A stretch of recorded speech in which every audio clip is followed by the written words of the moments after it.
कल सदन में बहुत अच्छी तरह से सुना है।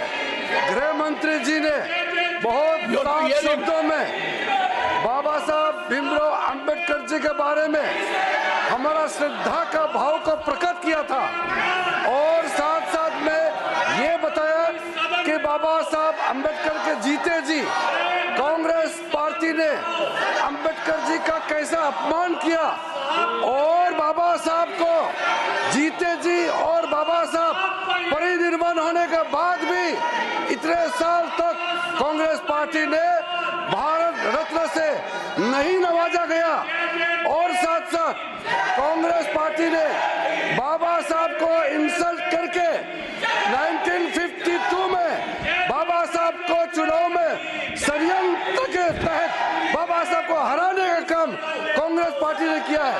1952 के बाद फिर दोबारा जब बाई इलेक्शन हुआ, उस बाई इलेक्शन में भी कांग्रेस पार्टी ने विदर्भ में बाबा साहब को फिर से हराया है। कांग्रेस पार्टी ने अगर बाबा साहब को कांग्रेस पार्टी नहीं हराते तो 52 के बाद भी बाबा साहब दोबारा चुन के इस सदन में पार्लियामेंट के मेंबर होते। बाबा साहब भीमराव जैसे आदमी को इन्होंने हरा करके देश के साथ इन्होंने खिलवाड़ किया है। आज बाबा साहब का नाम लेकर के उसके नाम को दुरुपयोग करने का काम किया है। उसी को गृह मंत्री ने बताया था कि बार बार अंबेडकर का नाम लेकर के उन्होंने छल कपट करने का काम किया है। वरना क्या कारण था सर? मैं सर एक बौद्ध हूँ, मैं बाबा साहब के बताए हुए रास्ते पर चलने वाला इंसान हूँ। इस देश में बाबा साहब ने 1951 में कानून मंत्री के पद से इस्तीफा दिया था। 71 साल बाद प्रधानमंत्री मोदी जी ने एक दूसरा बौद्ध को कानून मंत्री बनाया है। आप लोगों को याद नहीं आया?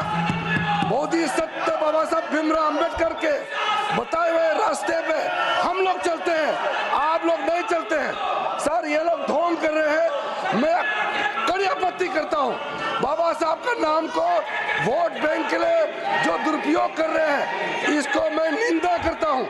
और आज मैं अध्यक्ष सभापति महोदय जी, मैं फिर से आपको कहना चाहता हूँ, जो 5 तीर्थ स्थल आदरणीय प्रधानमंत्री मोदी जी के नेतृत्व में बाबा साहब अंबेडकर जी के नाम में जो आज काम चल रहे हैं, उसका 2026 में मुंबई के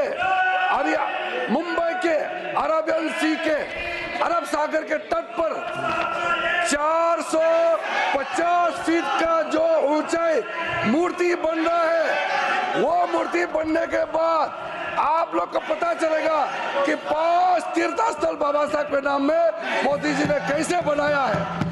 शिक्षा भूमि में जाइए बाबा साहब के लंदन में, आपको पता चलेगा, आपको पता चलेगा। आप परिनिर्वाण भूमि में जाके देखिए, आपको पता चलेगा। 2 PM. This I will not allow. 2 PM.